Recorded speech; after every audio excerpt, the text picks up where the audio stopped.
Well, whole bunch of Browns news that has happened, and I'm gonna cover it all in this quick little podcast as well as some training camp stuff. So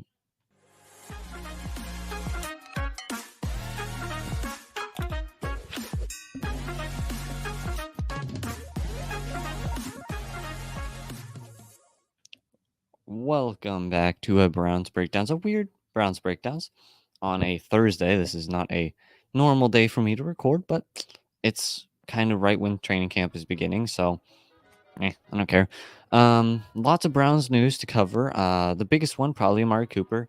Amari Cooper with a new deal. Hooray! We were all talking about it. I don't actually have it pulled up. I don't know why I didn't pull it up, but I'll pull it up right now.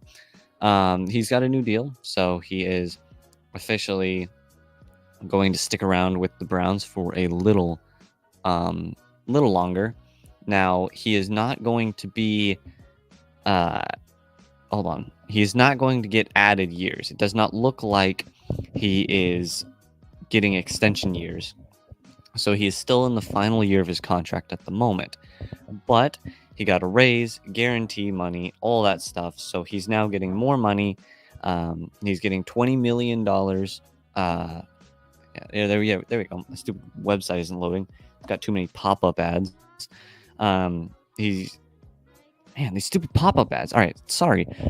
20 million guaranteed on the remaining contract, and an additional 5 million to his salary.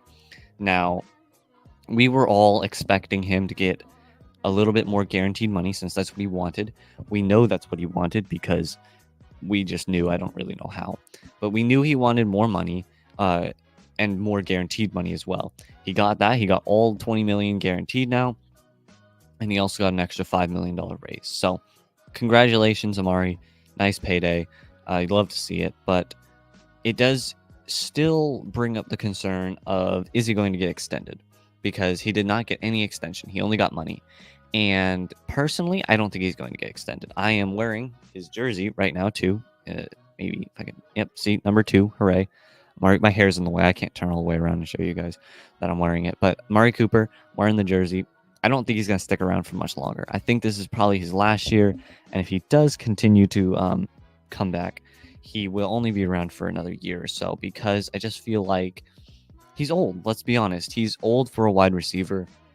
He's reaching that point in a wide receiver's career where they're either great for another 2 years or they just completely fall off a cliff. And maybe they don't fall off a cliff. Maybe it's a slow decline. But players like Larry Fitzgerald and players like that, like these older wide receivers, just kind of just weren't that good anymore. And I think that's what's going to happen to Amari. I don't think it's going to happen yet. But I'm not sure if he's going to if he's going to stick around for much longer after this year. If he might get a 2-year extension, right? He probably will get something like that. But because he's a fan favorite too, which is important. But he's 30 years old. I believe he's going to be 31 by the season, but I can't figure out his birthday. Let me see if I can find it. Hold on. June 17th. So he's going to be 30 years old. He is 30 years old. He's going to be 31 next year, meaning he'll be a 31-year-old wide receiver, which is about when they start to deteriorate, which is no fault to them. Like, no fault to Amari Cooper or anyone. This is just kind of what happens. After you reach 30, 31, 32, even if you aren't a professional wide receiver, your body starts to go down because you are getting older. You've left your peak, but especially in such intense, rough, where every inch per hour of speed you lose is an inch that the defender now has on you. And so especially in professional sports is when, but 30 is about the age for wide receiver when they will start to. No, I'm not saying he's gone forever. I'm not saying he's going to retire next year. I'm saying the Browns themselves might not keep him for more than a year or two, because wide receivers at this point begin to fall off. Some other team might pick him up and use him for 3 more years. That's what happens with old wide receivers. Is two teams pick him up for a year. Both teams never really use him that well, and he's not that good anymore, and then he retires. And I'm not saying Amari Cooper is bad by any stretch yet. He will eventually become bad. That's what you can't sustain this type of 1,000 yards plus season for your entire life.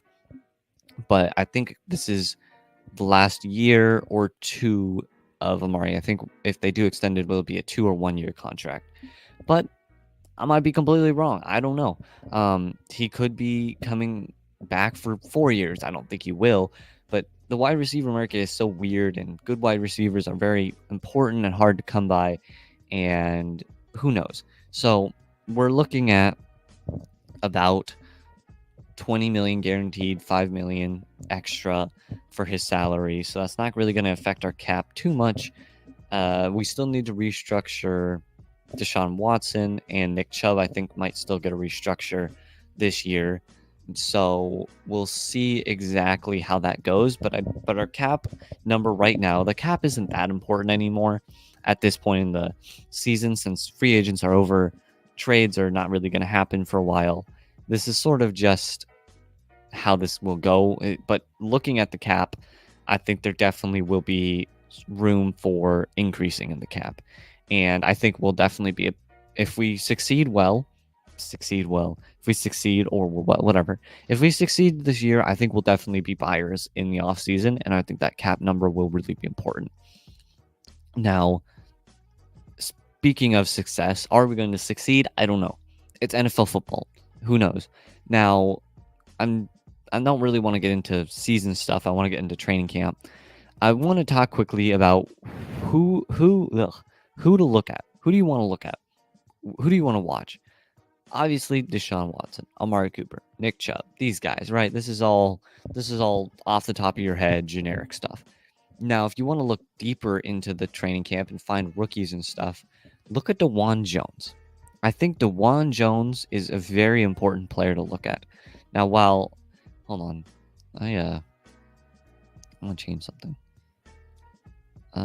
Is there any way I can get rid of the Johnny Cleveland logo in the top right? I don't want it. There we go. I don't know why that was up there. No disrespect, John. I love you, but I didn't want your brand on my brand. It's my brand. Ha ha. Anyway, we're getting a little sidetracked. I think, actually, we should probably do the advertisements. Let's do the advertisements real quick before I get into anything. So we'll be right back. I'm going to play some ads if I can find the things I need to pull up. There we go. And I need to pod my music. All right, we'll be right back.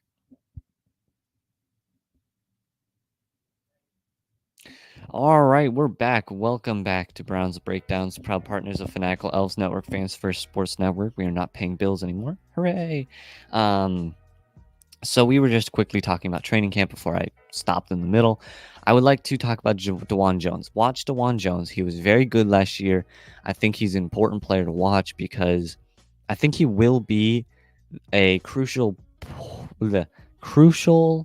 part of this offensive line because he was good last year, right? I think we are having some tackle problems where we might have too many tackles, which great problem, by the way. If your problem is you have too many of a position that are good, come on, that's amazing. I think DeJuan Jones is still a very, very good player. I think he's someone you definitely want to watch and see how he does. Another player I think you should watch, look him up, whatever. Cedric Tillman. I think Cedric Tillman should also be paid attention to because he's still young, very young. I think he is a good wide receiver. He's a big, bulky, strong wide receiver, and I think he's definitely someone you want to pay attention to and just see how he plays because, again, this is his second year, and I think it's a very, very not great indication, but a good indication on what exactly how he's performing and stuff like that. Now, rookies, let me see if I can pull up this stupid thing. Come on, let me see. Mike Hall, D tackle out of Ohio State. Definitely look at Mike Hall. Again, we've had problems with defensive tackle, and I think it's important to look how he does because he is going to be hopefully important, and he is a good player. I had him as a good player in my draft stuff, but look at rookies in general. Honestly, we really just need to look at the rookies and how they perform because, again, rookies are the future of your NFL team, and some of them are good, some of them won't be. And training camp is the first time we'll see them in as close as you can get to an NFL environment. Now, obviously, it won't be completely environmentally NFL. That's not a real sentence, but whatever. I think it is important to see how our rookies do, but DeJuan Jones and Cedric Tillman and Mike Hall Jr. are going to be important players you want to look at, especially Mike Hall, because we've had problems with defensive tackle, and he fills that role. And I think it'll be important to see what he does and how he performs. And then just look at rookies. Like, honestly, just look at all the rookies, see how they do. Always look at rookies in training camp. It doesn't matter what team you follow, what team you watch, what team you watch training camp of. Watch the rookies. Make sure you identify their numbers, where they are, what positions, what side of the ball they're on, and watch them, because rookies are always fun to watch, especially the like 6th and 7th round picks who this is their shot. If they fail, they won't make the team. They might not even if they succeed. But just watch how they play, and especially the lower downs, but also the higher ups. If you want to watch your 1st or 2nd round pick, that makes sense, because this is their first time to show off and perform in an NFL environment. And it's important to watch the rookies and just analyze. Don't be too critical, because again, they're rookies. This is a huge jump. College football to NFL is a massive jump, because you got to remember, even if Michigan won the national championship. Boo. I'm a Michigan State fan. I don't like them. Ohio State fans also don't like Michigan. But so boo Michigan. If Michigan was pitted against just the worst, like let's just take the Bears, Michigan would get crushed. Let's be honest. The Bears would whoop Michigan, and that's because generally each college football team, right? 53 players. Let's just say 53 players. Only about 10 to 12 of them will ever make the NFL. That's just how it goes. About 10 to 12 of those 53 players will ever make the NFL. Like, right, they're all freshmen, whatever you want to say. Michigan is not nowhere near as good as an NFL, because each NFL player is someone who's the best of the best in college, because you have to be the best of the best in college to make the best of the best in the NFL. So it is hard. It is a very hard jump from from college to NFL, because it's like Michigan's elitist cornerback, like the best cornerback they have in Michigan right now, is about below average in the NFL. Maybe not below average, but you know what I mean? Like the worst cornerbacks in the NFL would be the number 1 cornerback on 98% of all college football teams. Like the worst wide receiver in all of the NFL would probably, let's just say he's young, right? Let's not pick like the 45-year-old, but the worst wide receiver, he's not a real person. I don't want to disrespect anyone, but the worst wide receiver in the entire NFL would still be the number 1 wide receiver, and probably catch like 2,200 yards on 80 to 90% of the entire college football existence. There are hundreds of college football, maybe not hundreds. There's almost 150 college football teams that would probably take a below average NFL wide receiver, because it's just so hard. And I'm kind of getting sidetracked, but just watch rookies, but don't be too critical, because it is a massive jump from college to NFL. But that's about it. I don't really have a whole lot more to say. I really want to talk for like 1 more minute, so it's an even 15 minutes and not like 14 minutes and 30 seconds, but whatever. But yeah, just pay attention to training camp. It's really an interesting. It's not. I know it's boring. It's not really that cool. No one really tries as hard as they could. They do, but you know what I mean. Just look at it. Just watch Browns.com. Just look at the news. Just see what everyone's saying. Even if you read like a 1-page article about the best players of the day, that's great. It'll give you more knowledge into the team, make you a better fan. I'm not saying you're a bad fan, but make you a better, knowledgeable fan. And it just is kind of fun sometimes. But that's all I have for you guys. So I will talk to you guys actually tonight, technically, if this podcast goes out on Thursday. But I'll talk to you guys sometime soon-ish. I don't know. I love you all. I'll talk to you guys eventually. Peace.